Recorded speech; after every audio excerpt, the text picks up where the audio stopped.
St.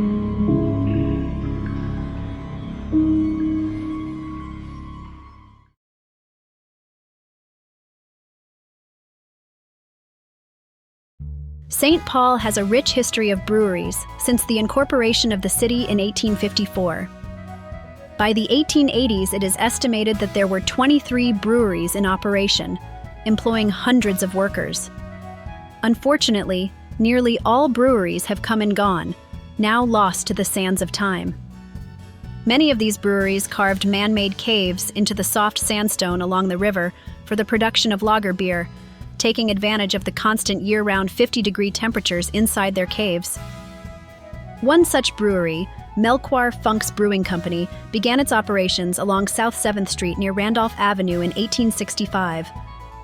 Melchoir Funk also operated an adjacent saloon at what is now Palace Avenue between Duke and Colburn Streets.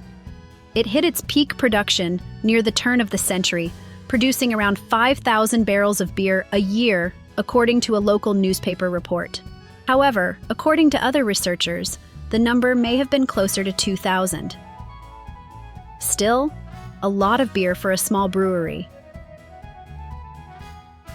According to local historian Gary Brueggemann, the success of Funk's brewery is somewhat remarkable, given that it operated in the shadow of the large Stallman-Schmidt brewery, which was producing 40,000 barrels a year by 1880. Records indicate that it was taken over by his sons after his death in 1893, closed its doors shortly after the turn of the century, and eventually the cave was buried. For decades, many have tried to gain access to the cave used by the brewery, and attempts to gain access to it proved unsuccessful. Sometime recently, dedicated individuals relocated it and made entry.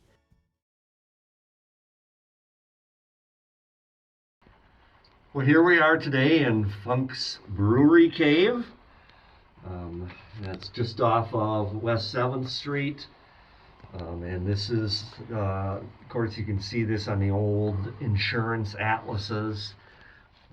It's a place where they would store lager beer, chill it during the fermentation process. And these vaults are only accessible through the sanitary sewer system under the West 7th Street neighborhood. And I tried to find this cave.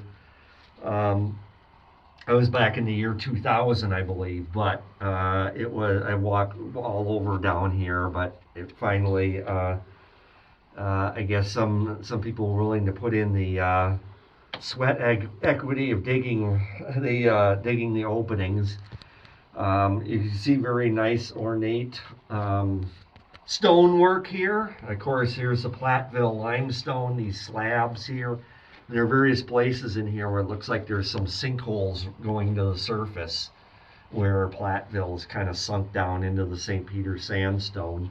And then way down there, way at the end, there appears to be some kind of like utility room with an old rusted water meter. And I think this place was on artesian water, well water. You pump it up and it must have been at that point way back in the corner that they did that. There's an array of bottles that we've come across in here. But of course, we've had our experts look at them and they are all of modern vintage. So they're who knows, it could be the diggers or it could be like sewer workers years ago, whatever. I could see them coming in here and hanging out. We did find some older artifacts, some busted up Red Wing pottery shards, and the long bone of some mysterious animal. Who knows? Could be a raccoon. We see a lot of the little areas of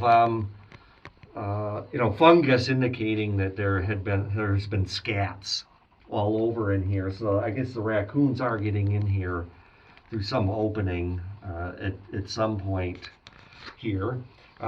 Yet again, this is one of the forbidden spaces that you are not supposed to know about. Ramsey County History Magazine has actively censored. I was going to write about this cave in they think it's way too dangerous to do that, for people to know about it. And so they've tried to suppress my writings. But I will find a way to publish on that topic without their help. Apart from that, we are going to take, the long crawl up through the manhole to get to the surface again. So see you in the next video. Yeah, it's like looks like a Platteville slab here. Yeah. And like this is they're so close to the surface Yeah. that they kind of, they broke into a sinkhole, or a place where it's real, limestone where it's really thin. And, I had this stuff kind of like just come down. So we do actually do like some stalactites going on. Yeah, Right. those little soda straws. Soda straws. Cool.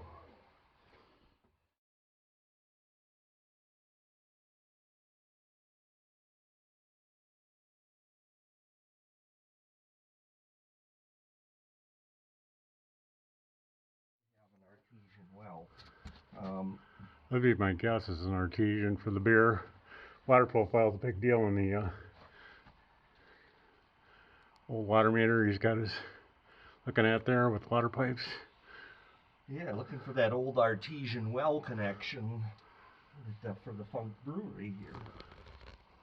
So we got an old Red Wing shard with the blue and the red. Yeah. Got an old scissors. Old bottle. It's Owen's mark corn.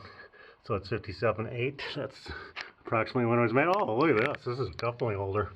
Got a salt glaze beehive up here, shard.